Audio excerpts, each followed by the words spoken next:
ഈ പറഞ്ഞ അലിഗേഷൻസിലൊക്കെ എന്തെങ്കിലും കടവുള്ളതായിട്ട് തോന്നുന്നുണ്ടോ? ഏത് അലിഗേഷൻ?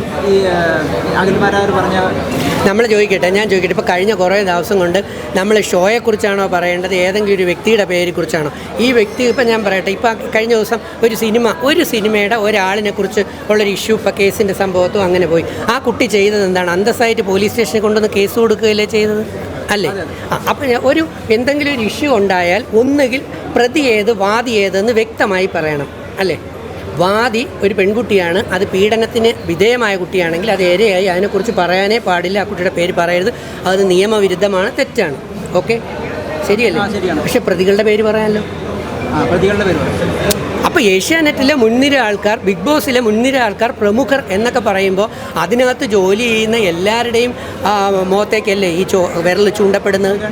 അല്ലല്ല, പേരുകൾ പറഞ്ഞില്ല ഇതുവരെയ്ക്കും. എവിടെയെങ്കിലും പേര് പറഞ്ഞോ?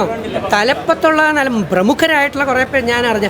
അങ്ങനെ അതുപോലെ തന്നെ ഈ കയറുന്നതിൽ പുതിയ ആൾക്കാർ അല്ലെങ്കിൽ ജൂനിയേഴ്സ് എന്ന് പറയുന്ന ഏതെങ്കിലും പെൺകുട്ടികളെ ഉദ്ദേശിച്ചോ സ്ത്രീകളെ ഉദ്ദേശിച്ചോ ആവട്ടെ, അങ്ങനെ വരുമ്പോൾ ഇനി കയറാൻ പോകുന്ന ജൂനിയേഴ്സിനെ നമ്മളിൽ കുറേ പേര് നോക്കുന്ന കണ്ണ് ഏത് കണ്ണിലൂടെ ആയിരിക്കും? ഇങ്ങനെ ആയിരിക്കും അല്ലേ കയറിയത്, അങ്ങനെ ആയിരിക്കും. അപ്പോൾ അതൊരു തെറ്റിദ്ധാരണ പരത്തുന്നതല്ലേ? ആണോ അല്ലയോ?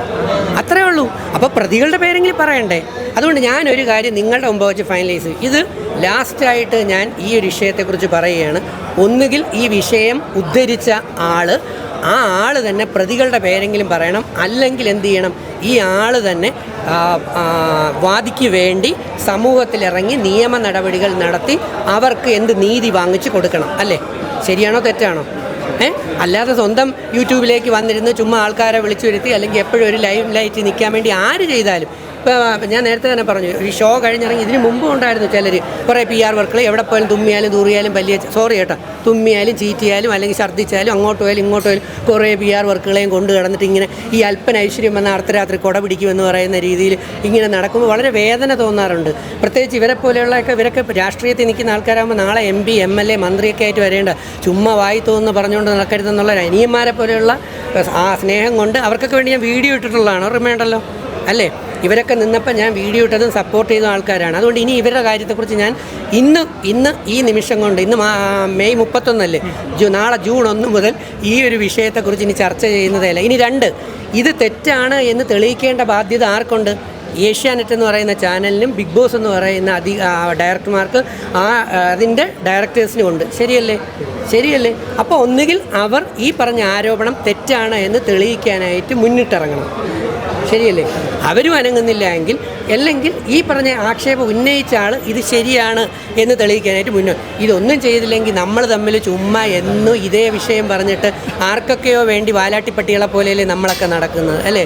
ആർക്കൊക്കെ വേണ്ടി ചുമ്മാ ഒരു ബീറ്റിംഗ് അറൗണ്ട് ദി ബുഷ് എന്ന് പറയുന്ന കണക്ക് ചുമ്മാ കാടടിച്ച് ഇനി ഇവരെ പോലെയുള്ള കുറേ പേരുടെ മറ്റേ പെയ്ഡായിട്ടുള്ള ചൊറിയന്മാക്കറി തവളകളുണ്ടല്ലോ, ചൊറിയന്മാക്രികൾ നേരെ യൂട്യൂബിൻ്റെ അടി വരിക, എന്നെ പോലെയുള്ള അല്ലെങ്കിൽ ആരെങ്കിലും എതിർത്ത് കഴിഞ്ഞാൽ ഉടനെ ആക്രമിക്കുക, വായി തോന്നി പറയുക, വീട്ടിലിരിക്കുന്നവരെ പറയുക, തോന്നിയത് പറയുക. എനിക്ക് വിഷമമില്ല. കാരണം എന്ന് പറഞ്ഞു കഴിഞ്ഞാൽ ഞാൻ എൻ്റെ എത്തിയുമാണ്, ഞാൻ എൻ്റെ അനാഥനാണ്, ഞാൻ സത്യത്തിൻ്റെയും ധർമ്മത്തിൻ്റെയും ആരും ഇല്ലാത്ത ആൾക്കാരുടെ കൂടെ നിൽക്കുകയാണ്. ഞാൻ സിനിമ ചെയ്യുന്ന പോലും ചാരിറ്റിക്ക് വേണ്ടിയാണ്. എൻ്റെ ജീവിതം തന്നെ വൃദ്ധസദനങ്ങൾക്ക് വേണ്ടിയും ക്യാൻസർ ആൻഡ് ഡയാലിസിസ് നടത്തുന്ന കുട്ടികൾക്ക് വേണ്ടിയാണ്. എന്നെ പേടിപ്പിക്കാൻ ഒന്നുമില്ല.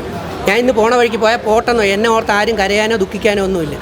പിന്നെ എനിക്ക് സിനിമ ചെയ്യാൻ പറ്റിയില്ല എന്നുണ്ടെങ്കിൽ ഞാൻ സംവിധാനം ചെയ്യും, ഞാൻ ഡയറക്ഷൻ പഠിക്കുന്നു. അതും പറ്റിയില്ലെങ്കിൽ ഞാൻ പ്രൊഡക്ഷൻ ഹൗസ് കൊടുക്കും. ഇതും പറ്റില്ല എൻ്റെ വീടും പരിപാടിയും വിറ്റിട്ട് ഞാൻ ചാരിറ്റി നടത്തും. ഇല്ലെങ്കിൽ ഞാൻ ഓട്ടോറിക്ഷ ഓടിച്ച് അന്തസ്സായിട്ട് ചാരിറ്റി നടത്തും, ഇല്ലെങ്കിൽ തട്ടുകൾ നടത്തി ചാരിറ്റി നടത്തും. കാരണം ഒറ്റയ്ക്ക് ജീവിച്ച് വളർന്നിട്ടുള്ളതാണ്. എനിക്ക് ഒരുപാട് പേരുദോഷങ്ങൾ കിട്ടിയിട്ടുണ്ട്. പക്ഷേ ചുമ്മാ അലിഗേഷൻ, അതുകൊണ്ടാണ് ഞാൻ പറഞ്ഞത്, ചുമ്മാ കരിയോരി തേച്ച് ഓരോ ആമ്പിള്ളേരുടെയും പെമ്പിള്ളേരുടെയും പേരിൽ ഇല്ലാതാക്കരുത്. ഓരോ സ്ഥാനങ്ങളിൽ ഇരിക്കുന്നതൊക്കെ ഉള്ളത് കൃത്യമായി പറയുക. അത് തെളിയിക്കാൻ ബാധ്യത ഉണ്ടെങ്കിലേ അത് പറയാവൂ. അല്ലാതെ കാടടിച്ച് വെടിവെച്ച് പോകരുത്.